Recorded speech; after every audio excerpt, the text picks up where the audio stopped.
Hi, my lighting is not great out here, so I might have a hard time reading this, but we're gonna do it. So, chapter 89, Fast Fish and Loose Fish.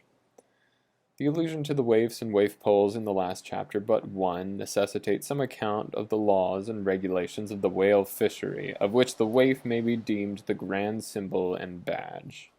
It frequently happens that when several ships are cruising in company, a whale may be struck by one vessel, then escape, and be finally killed and captured by another vessel, and herein are indirectly comprised many minor contingencies, all partaking of this one grand feature.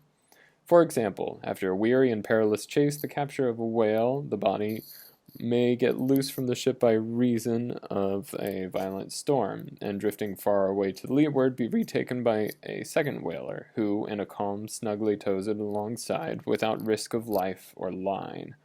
Thus the most vexatious and violent disputes would often arise between the fishermen, were there not some written or unwritten, universal, undisputed law applicable to all cases. Perhaps the only formal whaling code authorized by legislative enactment was that of Holland. It was decreed by the States General in A.D. 1695. But though no other nation has had any written whaling law, yet the American fishermen have been their own legislators and lawyers in this matter. They have provided a system which, for terse comprehensiveness, surpasses Justinian's Pandects and the bylaws of the Chinese Society for the Suppression of Meddling with Other People's Business. Yes, these laws might be engraven on a Queen Anne's farthing, or the barb of a harpoon and worn around the neck, so small are they. 1. A fast fish belongs to the party fast to it. 2. A loose fish is fair game for anybody who can soonest catch it. But what plays the mischief with this masterly code is the admirable brevity of it, which necessitates a vast volume of commentaries to expound it. First, what is a fast fish? Alive or dead, a fish is technically fast when it is connected with an occupied ship or boat by any medium at all controllable by the occupant or occupants. A mast, an oar, a 9-inch cable, a telegraph wire, or a strand of cobweb, it is all the same. Likewise, a fish is technically fast when it bears a waif or any other recognized symbol of possession, so long as the party waifing it plainly evince their ability at any time to take it alongside as well as their intention to do so. These are scientific commentaries, but the commentaries of the whalemen themselves sometimes consist in hard words and harder knocks, the coke upon Littleton of the fist. True, among the more upright and honorable whalemen, allowances are always made for peculiar cases, where it would be an outrageous moral injustice for one party to claim possession of a whale previously chased or killed by another party. But others are by no means so scrupulous. Some 50 years ago, there was a curious case of whale trover litigated in England, wherein the plaintiff set forth that after a hard chase of a whale in the northern seas, they, the plaintiffs, had succeeded in harpooning the fish, but at last, through peril of their lives, were obliged to forsake not only their lines, but their boat itself. Ultimately, the defendants, the crew of another ship, came up with the whale, struck, killed, seized, and finally appropriated it before the very eyes of the plaintiffs. And when those defendants were remonstrated with, their their captor snapped his fingers in the plaintiff's teeth and assured them that by no way of doxology to the deed he had done, he would now retain their line, harpoons, and boat, which had remained attached to the whale at the time of the seizure. Wherefore the plaintiffs now sued for the recovery of the value of their whale, line, harpoons, and boat. Mr. Erskine was counsel for the defendants. Lord Ellenborough was the judge. In the course of the defense, the witty Erskine went on to illustrate this position by alluding to a certain criminal contested case wherein a gentleman, after in vain trying to bridle his wife's viciousness, had at last abandoned her upon the seas of life, but in the course of years, repenting of that step, he instituted an action to recover possession of her.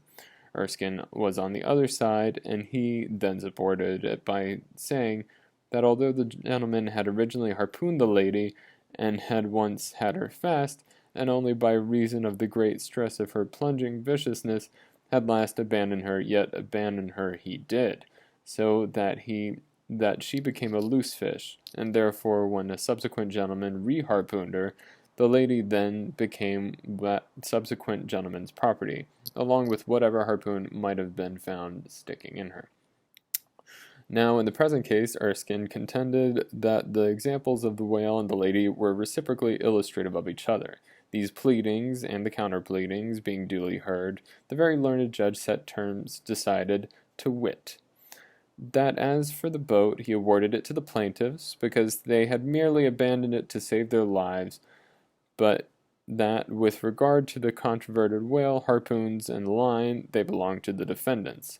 The whale because it was a loose fish at the time of the final capture, and the harpoons and line because when the fish made off with them, it, the fish, acquired a property in those articles, and hence anybody who afterwards took the fish had a right to them.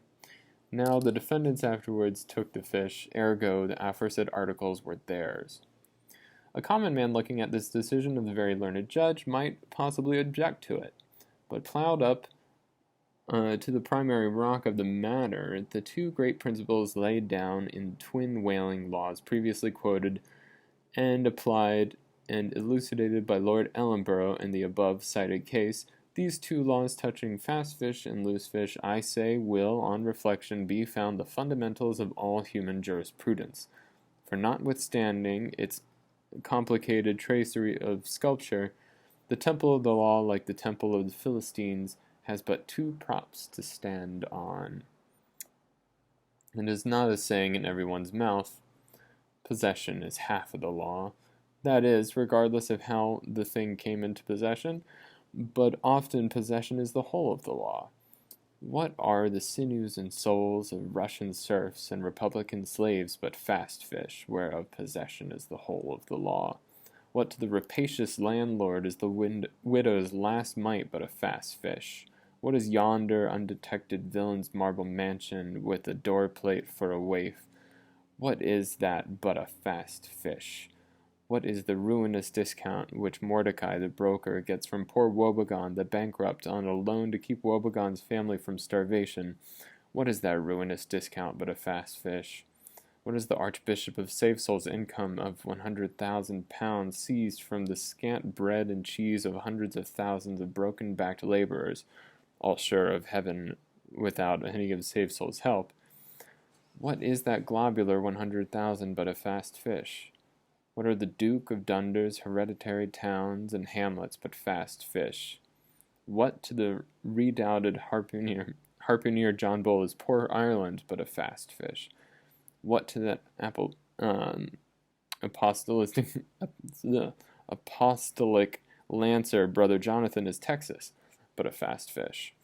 And concerning all these, is not possession the whole of the law?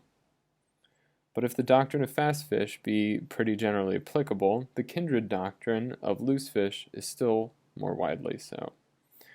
That is internationally and universally applicable.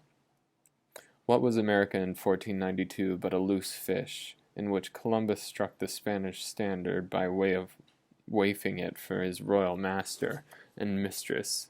What was Poland to the Czar? What Greece to the Turk? What India to England? What at last will Mexico be to the United States? All loose fish. What are the rights of man and the liberties of the world but loose fish?